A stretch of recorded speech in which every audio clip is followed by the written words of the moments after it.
What's up, everybody? Welcome back to another episode of For Checking TV. I'm your host, Doug Glackey. Alongside me is my co-host, Scotty Porterfield. And tonight we are joined by a special guest, Jesse Marshall of the Athletic Pittsburgh. Jesse, how's it going, man? Good to be back, gentlemen. Thanks for having me again. Yeah, no problem. No problem. We're very excited to have you on because it's finally like we're in hockey season. So we're going to be able to talk about a lot more, get into a lot more like meat and potatoes type stuff of what we got into over the summer. And, leading off, man, did you expect this from Danton Heinen, like right off the bat? Because I'm surprised. I don't know. No, I mean, probably not, right? Like, probably not. But like, I had a conversation on our podcast, Dying Live, before the season started, where I thought he could really become like the next Jared McCann, which I think is kind of like happening right now, right? Like, offensive outputs that are kind of through the roof, and maybe this untapped ceiling that no one really knew existed, or well, in the case of McCann, we probably all knew it existed, but Heinen's is really building off, what one pre-existing really good year. But I think the environment's right for him, that this is the kind of place I think that his skill set could be maximized. He's really fast. He fits in the forecheck. What's the potential look like for him with like a Crosby or a Malkin? That's crazy to think about. Like we've seen this with Jeff Carter, right? Like, and don't get me wrong, like, if you go back to the first game, where BJC digs the puck out in the corner, and Heinen's just getting, it's all it is just knowing where to get to, knowing where the goals are scored from, having, a little bit of an extra skill set, I think, maybe more than we all thought when it comes down to getting those pucks on net, to distributing the pucks. I've noticed him a ton defensively. It's, it's encouraging, I think, to know that, in this limited sample we've seen so far, that he hasn't, taken this ice time assignment and, completely shat the bed with it, right? Like, you don't ever want to see someone get these minutes and fall flat on their face. Yeah, I totally agree. And going back to the first goal he scored in the Tampa game, that got the wheels churning in my head a little bit in terms of, could this guy play with Sidney Crosby? Because that goal that they scored reminded me of a goal that Sid and Connor Sherry would have combined for during that back-to-back run in the regular season, where they had incredible chemistry going with Jake Gensel down the stretch. Yeah, no, it fits right in for sure. Yeah. And again, it's, knowing where to be, and knowing, Jeff Carter is one of those players that can get the puck off his stick pretty quickly. I think you have to be ready at all times, for, he's got a little bit of a head on a swivel type of an approach to the way that he plays. So I think it fits in there. But I mean, now obviously with Crosby, that's like times 10. But I think the point that I'm trying to make is that he seemingly has the skill set to be able to do that. Like, you think about the dynamic element to like a Rust Crosby Gensel line, right? And what you get out of that, that like, that's Heinen's got that same skill set. It's sort of unassuming, right? It's not flashy. It's not the kind of thing you see on the highlight reels all the time, but it's effective, and he knows where to go to get points. Definitely. And I mean, it's going to be massive for them to have this other potential option in Heinen down the stretch whenever everyone gets healthy, if they ever get healthy, is the key. Because, just like with Rust, he looks like a guy where the skill set could also translate to playing with Malkin. And that would be big, because that might give Jason Zucker a different spot in the lineup, different role type deal. And honestly, like, this team is, the way it looks right now through the first couple of games, it's looks extremely encouraging for what it could potentially look like once you get the top two centers back. And once you get Crosby back. Well, yeah, I mean, even just one of them, right? I mean, I don't think that look, I mean, I love what Brian Boyle's done, at center so far. I think, how can you not enjoy the story? But Mhm. he's missing a half a step. And that's not a big deal in October or November. It's a pretty big deal in March and in April. And I love what he could bring you in a spot start. But I don't think he's got the faculties to play 82 games. I don't think he's equipped for it anymore. And I think that eventually, that half step becomes, 3/4 of a step becomes a whole step, and it just gets worse. It's not going to get better, right? Um, that's no knock on it. I mean, it's just reality of the situation. So Evan Rodriguez to me is, this ongoing sort of like, I don't understand. I don't, I almost am over him at center completely. And I think if you're going to play him at all, like wing is probably the best place to do it. Um, it's just like eating mashed potatoes. That's what it is. It's a big hop, like a steaming, but you don't get any butter, salt, pepper, or gravy. It's just this hot spoonful of mashed potatoes. And it's going like sure, it's gonna fill you up, right? It doesn't taste great. It's very bland. I'm over it. I'm just like, and again, like I want to stress that, like, I don't hate it as a wing, but like a two-way role for me is not getting done because in this system, the way the breakout works, and I'm going to try to like articulate this without video as best as I possibly can. But the way the breakout works is you always are going to have two forwards that are going to come through and play the strong side together, right? The Mhm. center is the person who decides how that's going to work, right? Who he's going to pair up with. As players are looping back through the zone, it's that late F3 sometimes is what stirs the drink. And I don't, for me, there's just, I got a whole thing. I have complaints about his decision making process. So I'd just as soon as slot Teddy Bluger up and feed him more ice time at this point. For I think the work for he's done at this point in the season. Radim Zahorna, somewhere waiting to get into the lineup, I think as well. But yeah, I mean, to your point, guys, look, I mean, you mentioned Jason Zucker too, and like, potentially creating a different role for him. But I actually think that like their early returns, granted it's been 3 games, are completely different than the way that we started last year. For him, I made the comment that I thought that, one of the real bummers for Zucker was that if you look back at like, zone entries and contributing to shots off the rush and puck battles and just puck retrieval, like he was just not good with all that last year. So it wasn't just that he wasn't scoring and, um, you know, the metrics themselves where he was kind of getting buried, right? Like in a lot of situations. I think like peripherally, there wasn't a lot of other great things that he was doing on top of that that kind of could make you live with the fact that all the other numbers are bad. Um, that to me seems to have like already kicked off to a different tune this year, and you've noticed them, I think, in a lot more productive ways, with generating, whether it be winning loose pucks that have been dumped in or crossing the blue line with possession or being the guy who takes the shot. I think the eye test and the metrics so far this year for Zucker have actually been a completely night and day story as well.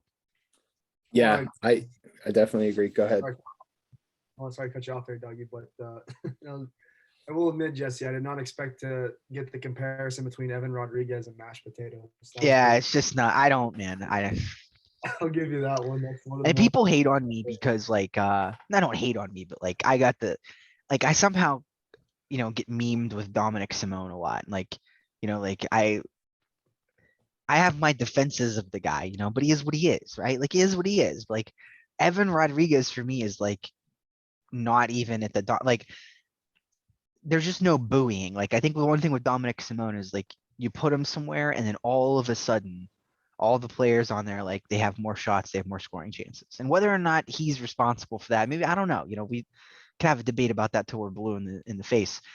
Rodriguez, I don't even think really gives you that bump. I think that's the frustrating thing. And again, I think like it's just the center perspective for me that, I could live with him on a wing. I just think it's, yeah. The only other player I think, by the way, I've ever given that comparison about is Michel Willette. If we're really back in time to the Michel Therrien era. Yeah. Yeah, that is a that is an older one, I'd say. Yeah. Going back to Danton Heinen, obviously, I mean, obviously you guys have said, it wouldn't be a horrible idea to, plug him in on a line with Sitter and/or Gino. But honestly, I mean, it seems like he and Carter are playing really well together. I think even if Sid and Gino do return, I mean, maybe you keep those guys together because so far it's been working out in the early. I understand, again, we're only 3 games in, but so far those guys have been clicking. Yeah, if it ain't broke, don't fix it, right? So I 100% agree with you there. And we were just talking a minute ago, about how good Jeff Carter's been, or excuse me, Jason Zucker's been. So maybe, Sid comes back, you're gonna play him and Jake together, right? Maybe this is the time that, you roll Zucker, Carter, Heinen, throw Kapanen up there, see if like Crosby kickstart his season a little bit, because maybe you look at what Kasperi Kapanen did in the preseason. And I think like something is, there's just not clicking on that line. It's just that environment doesn't seem to really be maximizing, I think, how good he is right now. So I would 100% roll out Gensel, Crosby, Kapanen as my top line for just at least a game. And that's this coming from a guy who said that he didn't think Kapanen and Crosby could play together a year ago. I don't know that I stand by that anymore. I think that from what we've seen, he's got a little bit more of like a wrecking ball nature, I think, to his game than probably we had initially anticipated. It's just in the sense that like, getting in on the forecheck, breaking the play up, causing turnovers, being able to shift the tide of the game, that way. I think that fits in with Gensel and Crosby. So maybe something to look for, possibility we see that that partnership tried out from Mike Sullivan really for the first time. Now that we've discussed it, it'll be Brock McGinn that plays up there. But it's one thing we really haven't seen since Kapanen's come here is a long drink of water up there with Sidney Crosby. And I wonder if maybe necessity being the mother of invention, if maybe Mike Sullivan doesn't have much of a choice, or he doesn't care, by the way, as much as we care about the Carter and Heinen relationship, and BJC just slides down and Heinen stays up there. That's the other possibility here, but it's just something to think about. We haven't really seen Kapanen and Crosby, linked together like that at all. Yeah, I like that. I lean more towards keeping Heinen up there simply because I feel like in a small sample size last year, Zucker, Carter, and Kapanen were really good together. And I'm curious to see if they can rekindle that because, Malkin, and whenever Malkin comes back and he's actually healthy and ready to go, you can reunite him with Rust if Heinen is still clicking up with Sid and Jake. And that gives them the ability to roll 3 really good lines for the first time since they had the HBK line fully rocking and rolling back in 16 and 17. So that gives you, where are you putting Brian Rust in that scenario then? With Malkin on the second line. On the second line with Yeah. Jason. Okay, I got you. Yeah, and that works for me. I mean, there's just there's something to be said though for, and sample size like being the caveat here. But if you were to like parse out some of the best Penguins offensive lines of like the last, 5 years, Gensel, Crosby, Rust is up there. I think from sustainability perspective. So I'm with you. I don't dislike that idea. I think let's see how much of a ceiling we get out of Dan Heinen. I think that like really getting into, Thanksgiving and beyond is going to tell you that when you get a much larger sample size and you find out, what's the sustainability look like to a lot of what he's doing. But look, I want to be clear about something too, guys. Like behavior drives sustainability sometimes. And what I mean by that is like, it's always easier for a player to keep scoring goals when he keeps creating chances, right? It's a lot harder to dig yourself out of a situation where you're not creating chances. It's a lot harder for the goal scoring well to dry up when it's raining all the time, right? Like you get what I'm putting, like he's putting himself a lot of, I think what's beget of him, recently here he's put himself in those situations, or he's created a play, or he's, caused a turnover. I mean, that's, you have to give him credit for a lot of this environment that he's been in. It's not like he's completely just riding the coattails of the people around him here. He's been a really good individual contributor to, I think, what's going on. And anytime you have that element, it makes it, I think, a little bit less likely that, things just completely go off the rails there. And, you tap your luck out, so to speak, by the time you get to Halloween or something. Definitely. Now, moving forward, what are your thoughts on Brock McGinn to start the year? Obviously had a nice goal on a really good pass from Drew O'Connor Saturday night against Chicago. But and obviously we haven't seen a whole lot of what that Bluger line could potentially look like with Aston Reese being on the COVID list up until, again, Saturday night. But what do you think the ceiling is for that line? And do you think that there's potential for them to be better with McGinn than they were with Brandon Tanev? I don't think so. I think it'll be the same. I think the potential is there for them to really be as equal, defensively as they were. With Brandon Tanev there, which is what you hope for with that line. Anything you get offensively is a bonus. Brock McGinn is probably better individually offensively, but I think you're sacrificing a lot with just regards to physicality, forechecking, like don't get me wrong, like he's very effective. I think the drop off is probably, nowhere near as noticeable as people probably thought it was before the season started.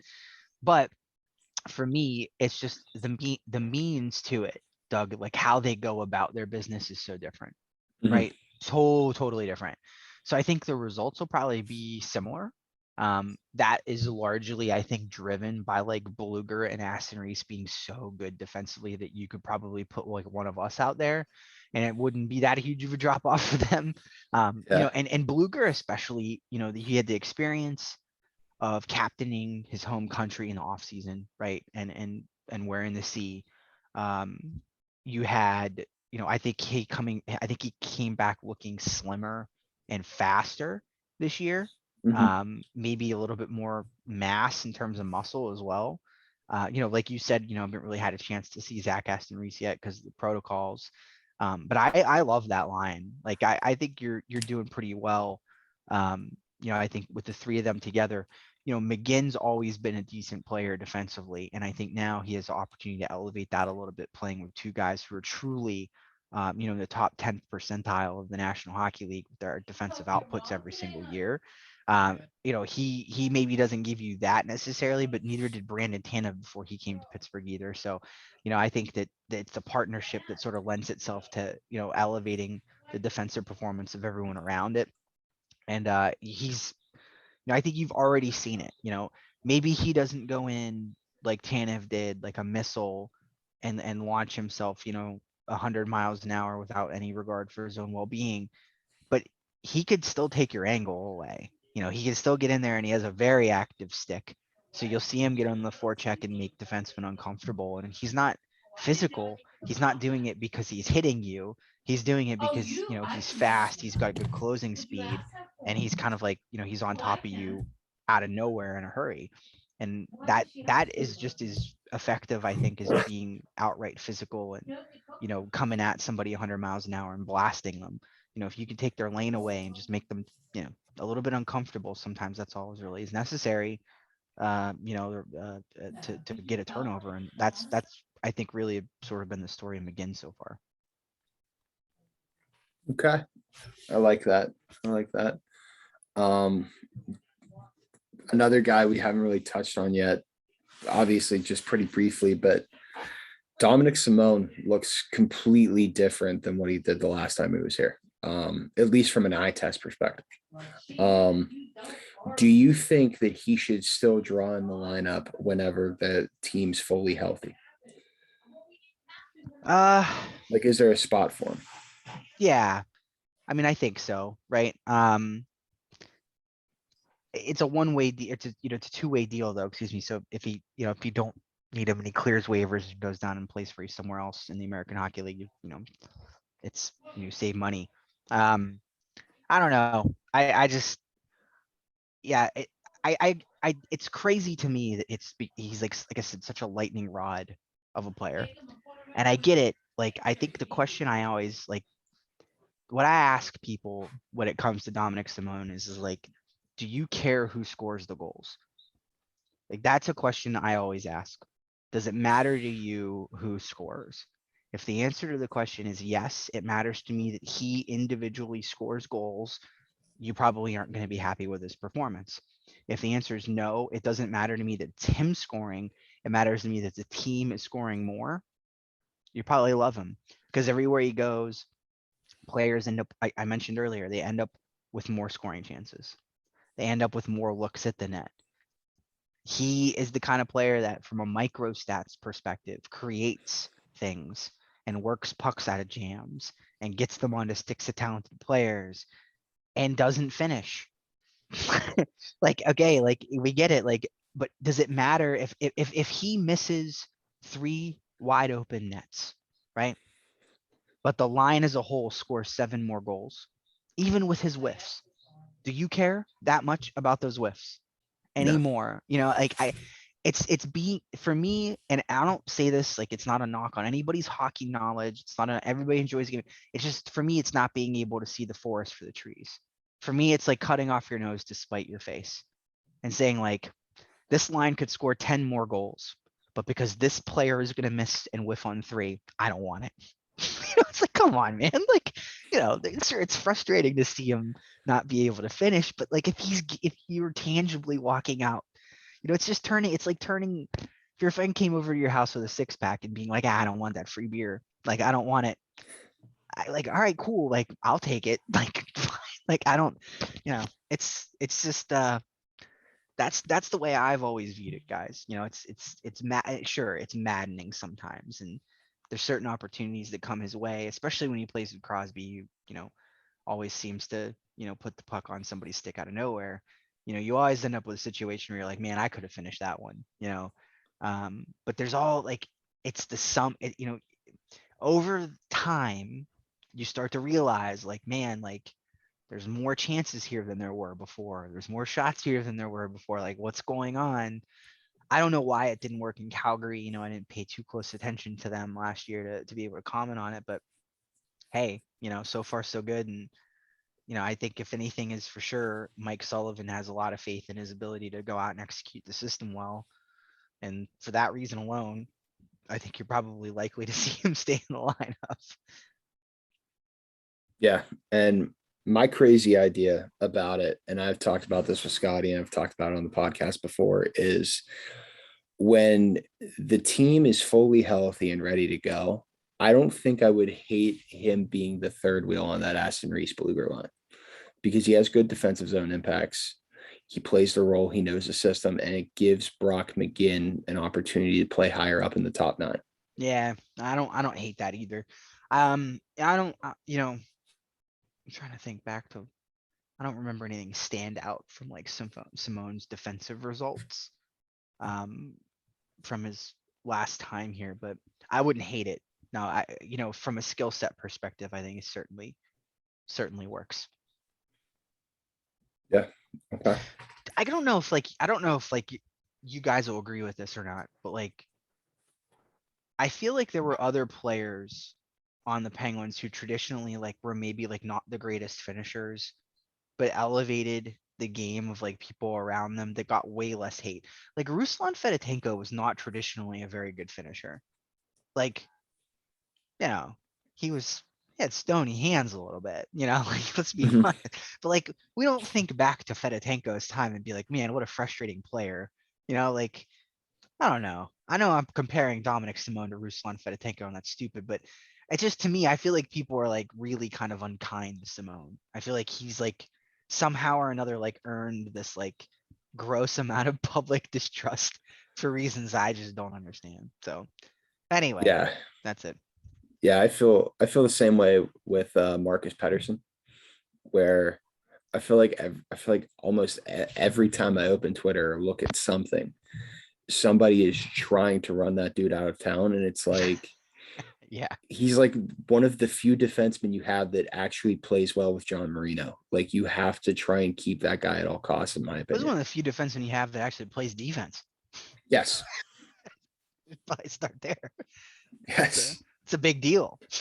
You generally Yeah. want to have a few of those. So, Yeah, exactly.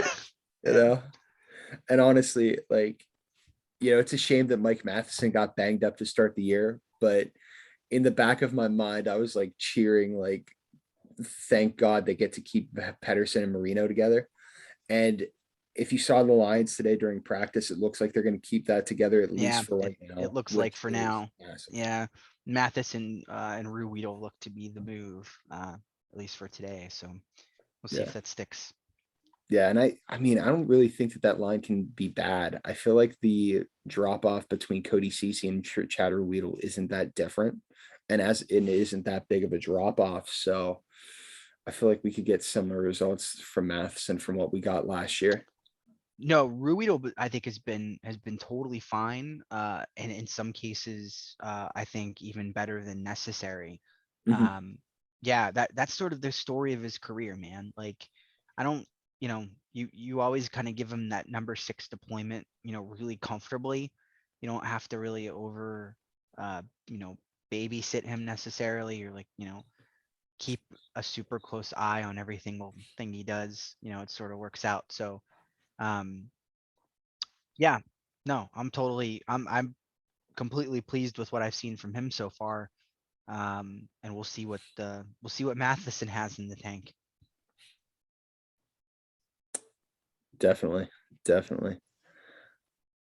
What do you got? What do you got, Scotty? Nothing really. I mean, I kind of agree with you guys. Honestly, I think as far as like you said, Dougie, the difference between CC and Ruhwedel isn't as big as people imply it to be. I think obviously CC had a great performance, had a great season last year, and he earned his payday up in Edmonton. And a lot of people were upset that the Penguins let him walk, but I think that was going to happen either way. Just from the way he played in this past season, I think it was obvious that was going to happen. But so far, it hasn't been like Chad Rui has been a detriment on the back end, I guess. He's still performed at the level they need him to. He's been a solid top 6 guy. So I feel like you got to let him roll right now for the most part until he gives you a reason not to. I will mention to you guys too, real quick. I think Cody Cece's having a heck of a year too, for the Oilers. Not heck of, but I think relative to the Oilers, right? I think he's having a good year. I really like game score. I think as a way to like sort of summate, by the way, that it's only been 2 games. I don't want to get ahead of myself. But game score is a really good number that sort of like tells you who had the best game on any given night, or like how good was a person's actual performance. Cody Cece has the 4th best average game score of any Edmonton Oiler right now. So pretty indicative of like him, not sinking up there, which I think was kind of like, you consider the fact that like, he things were going to look way different for him than they did last season. There was a potential that like the wheels fell off that bus and then it caught on fire and like rolled off a cliff. Hey man, like it's only been 2 games, but so far that hadn't happened yet. So shouts out to Cody Cece, who in Pittsburgh like has a bad word to say about him.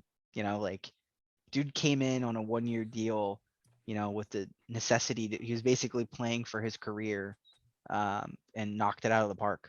So job well done. Yeah, I feel like he's one of those few people that have come through here that it's unanimous. Like everybody was on board with and respected Cody Cece. Yeah. Very rarely do you get that somewhere, especially Pittsburgh, I feel. Yeah, 100%. What have your thoughts been on Tristan Jarry to start the year? I mean, I don't think he's looked bad, but I wanted to know what you were thinking, Jesse. I'm like kind of impressed. Mhm. I if I could go as far as to say that. I don't know. Is that a hot take? I think he's been unbelievable. Like go back to Tampa. I thought that he deserved a shutout. Like I thought that he played well enough to not have a goal allowed that night. He didn't allow a lot from a rebound perspective. I thought he kept everything clean in front of the crease. Seemed to be really confident and on top of it. Um, sort of approached, I think, shooters with a lot of confidence. And then you sort of had that bizarre decision. Bizarre because I don't think anybody expected it to go with Casey DeSmith immediately, right? There was this immediate shift to go with DeSmith against Florida. Mhm. So the question I think was like, does Tristan Jari, does this slow him down, right? Like what happened? Like, obviously he's playing at home, but does he lose that momentum from that strong performance against Tampa? And, I know Chicago was, they left a lot to be desired there, in terms of their performance. But, for me anyway, I thought that, again, there were times where he was challenged. There was times where he, was asked to answer a bell, so to speak, and did so. So some of the things that plagued that uh, Islander series and sort of made you cringe, puck handling, rebound control, depth of which he's playing in the crease. All these things were sort of like on the forefront of all of our minds when the season began. And I think we've sort of systematically seen them all be addressed in one way or another. So it's early, right? Pump the brakes. Like, let's not get carried away here. But if he continues to only allow 2 goals against, for the rest of the season, we're going to be in pretty good shape. So I'm thoroughly impressed. Yeah, Yeah. I think Go on. he's done. And again, I understand it's only 2 games in, but from what I've seen so far, it's not bad. You figure your first game of the season, after when everyone's kind of, it's in a sense all eyes on you. You're going up against the defending champs, and you step in and stop. I think it was 26-28. That's pretty noteworthy, I'd say. Oh, sure. But And Scotty, you just said it though. Like, if the only other option for him, like the only option for him was to do this, right? Like, if he comes out against Tampa and lays a total egg, like, where are we at? Like, what conversation are we having right now? Like, I just don't think the leash was long enough to afford anything but this. This was like his career, your, or not career, but your career in Pittsburgh anyway, is on the line and how you play in the first month of the season. I agree with that too. And another thing, like you touched on earlier about the short leash and having to Smith play on that Thursday night against Florida. I think that's just the fact you don't want to burn a guy out too early. You got 3 games in what was it, 5 or 6 days. I just feel like they didn't want to, give him too much to handle at first. Let him, keep that confidence in a sense. Because if they go up against Florida and then he totally lays an egg the way he does, and if he does, have a bad game, then his confidence could be shot. So Yeah. I don't think you want to, just let the guy ride high for a little bit as best he can, and then just go from there. Yeah, and they have 2 good goalies too, right? So like, you want to get DeSmith in there as quickly as you can and get him started on this and get his feet in the water, considering how things ended for him last year and the injury that he dealt with. So, um, I think probably I would all be feeling. I think we'd have to say feeling a little bit better right now. About the situation than how we exited last season. So I think everybody will take that, given the potential this had to, I think really go off the rails. Yeah, I agree, And the thing that excites me about Jari is although he's struggled mightily at times throughout his tenure in Pittsburgh, I feel like this guy's ceiling hasn't even been touched yet. And I feel like he has so much more to give from in his play. And I think that there's a lot of potential for him to have a nice breakout and get back to like that all-star game appearance type form that he was in a couple years back. And, like if he gets, I mean, we saw it with Matt Murray, if he gets hot at the right time, who knows what kind of conversation we're having like 6 months from now. Yeah. I don't think people like really appreciate this, Doug, to your point, like how rare this is. Um, Tristan Jari was drafted as a backup. Like Mhm. he was not the starter his draft year. I think he played like 14, 15 games the year he was eligible, and people were like, we're fine with this. Like we're okay with not really having a lot on tape here because like we know, that again, to your point, like there's a pedigree conversation to be had here. So I agree with you. Like I don't know that it's really been realized to 100%. Um, I think that a lot of people have just the greatest things to say about Andy Kyoto, right? Like, and I don't know the reason I'm so hesitant to sort of jump, I think, um, at these different things is, with regards to goaltending coaches, because I just don't know how we quantify it. Like, I don't know how we quantify the impact of Andy Kyoto or Mike Bales for that matter. And I don't know enough about them to know, these are very like secretive relationships that aren't public and like don't get discussed a lot. So it's hard for me to like sit and say like, oh, this is definitely the work of so and so, or this is, they've worked on this behind the scenes. We just have to kind of like take everybody's word for it, which is kind of what that's really what the discussion is a lot of people, I think will tell you that, hey, like this is a result of, a lot of really good hard work with Andy Kyoto, and hey, that's great to hear, right? Yeah. Yeah. Yeah. And like to go off of what you said, I feel like goaltending is very secretive. It's almost, I think the most comparable thing is like how it is with like kickers and punters in football, where you don't really know like what kind of an impact a kicking coach has on a kicker or a punter. And I think, same way with goalie coaches, like they brought Mike Buckley in for a reason because he knew Matt Murray.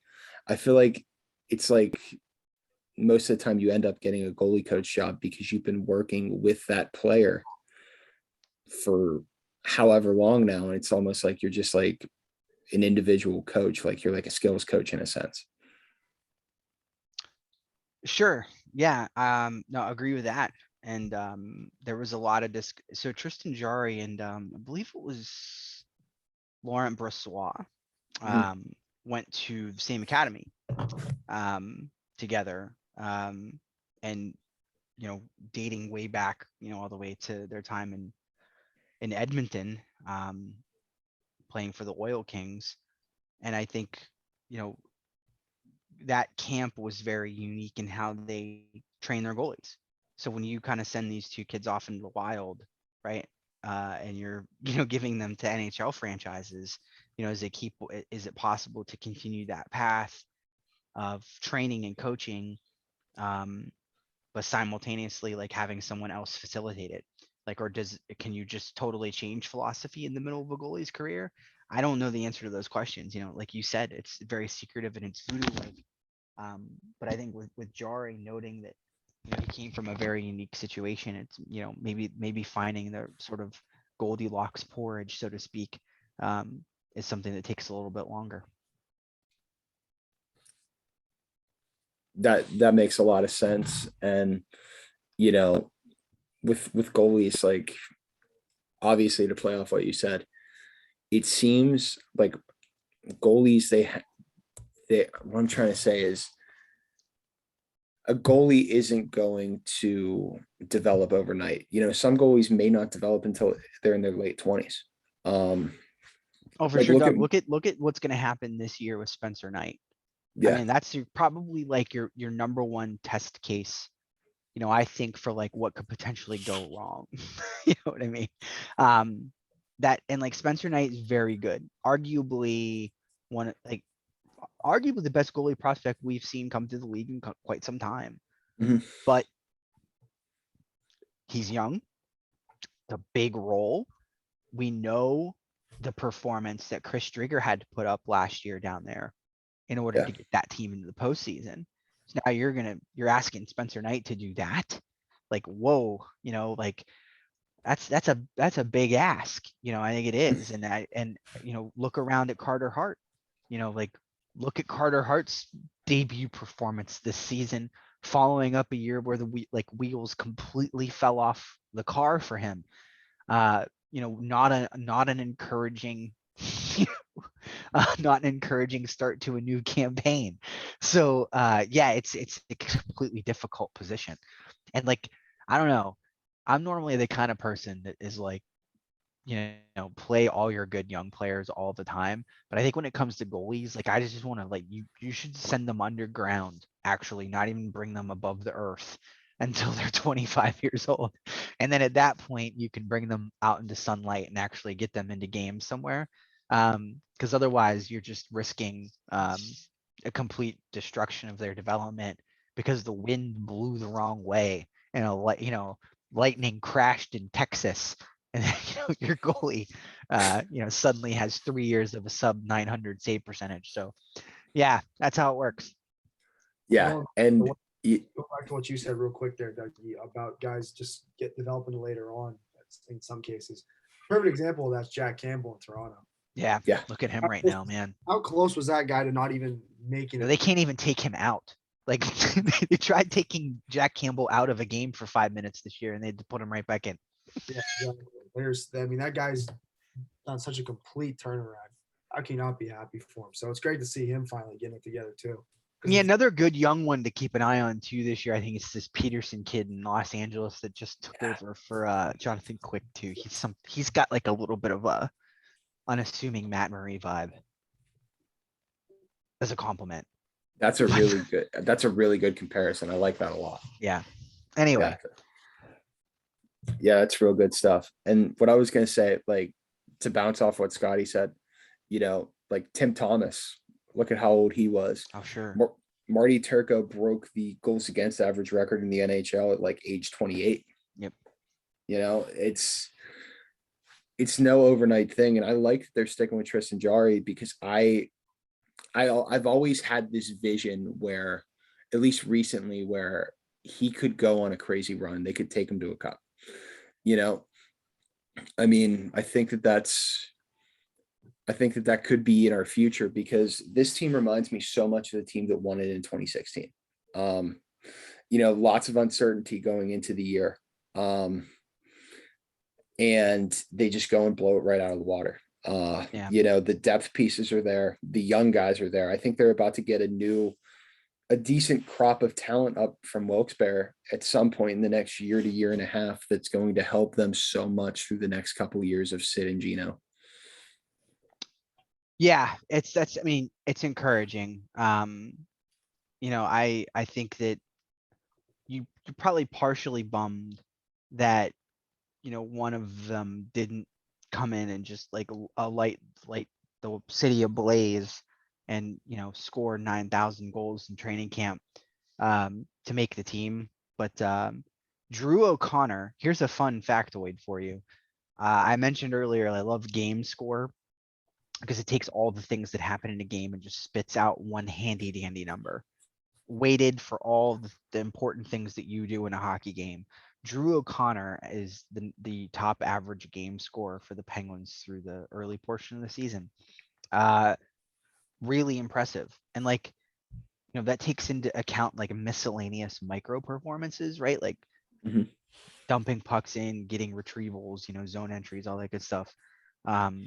Really just super solid early returns for him. So and I know that a lot of people love their Puustinen update. So he scored a howitzer for Wilkes-Barre Scranton over the weekend for his debut too. So there's any number of young guys in there that could I think stir the pot and make a surprise appearance later on this season.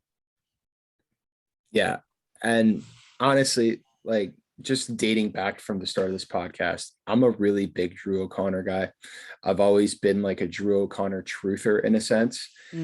And I think, he reminds me, and I was texting Zach Smith from Around the 412 about this the other day. I told him that he reminds me a lot of Scott Wilson in a sense, where he has that talent. He has the ability to play a grinder mentality, but he also has the talent where if they did have to stick him with a Malkin for a handful of games, he wouldn't look out of place. Yeah, no, perfectly said. And I think, the legs feed the wolf, right, is the old saying. And that's his game, is just being able to get up ice and attack. Be a forechecker, be physical. I think that's what you notice him. I don't know that he's the kind of player I lean on to make things happen with his hands. But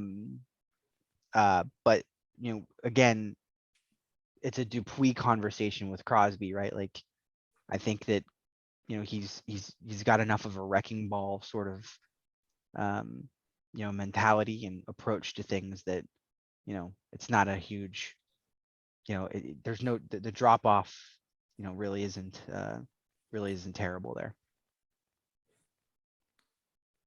That's yeah, I totally agree. And I think, especially like going back to the Scott Wilson thing, when they were at their best going into that Ottawa series in 17, Scott Wilson was up on that Malkin line being just like the perfect third wheel at times. And I really want that to be in Drew O'Connor's future, because if you have him up there playing left wing, that gives them all the opportunities in the world to build like a super third line, similar to what they had whenever they went back to back. Yeah, and even if they don't, completely recapture, how good that was, I think even just a step in that direction would be welcome. So, Yeah. I mean, look, they have to have, noting the fact that, prior to any savings that comes in from long-term injured reserve, they have like, $5 available in cap space. They've got to find a way to organically get people up here on entry level contracts, Mhm.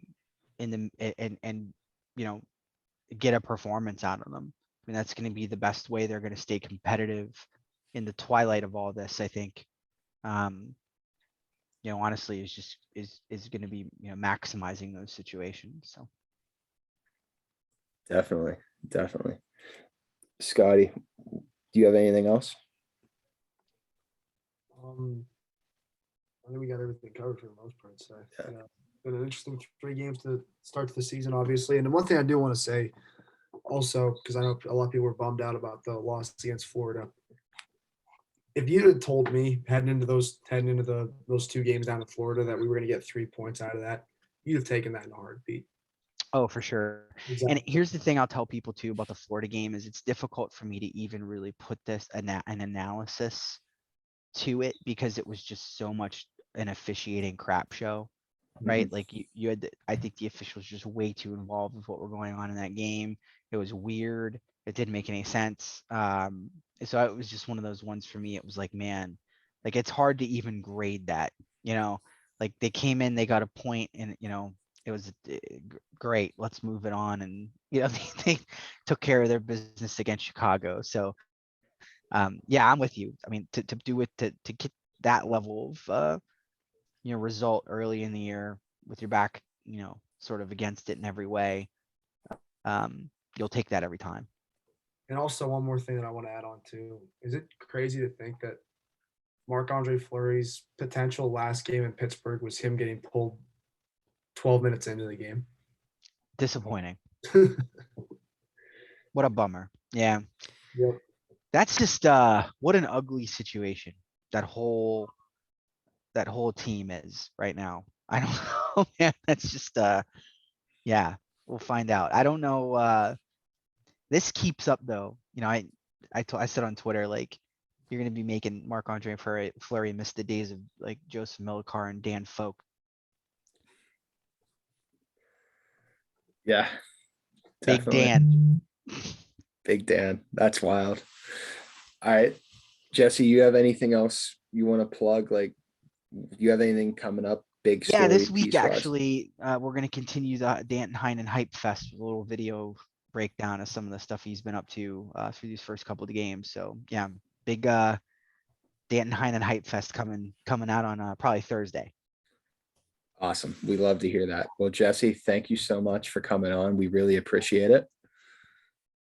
My pleasure, boys. Thanks again, and enjoy the rest of the year, and hopefully we'll talk to you soon. All right. Sounds good, man.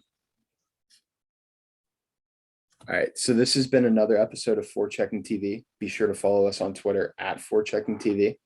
Subscribe to us on YouTube and look for us wherever you can get your podcast from. All right, guys. Thank you and good night.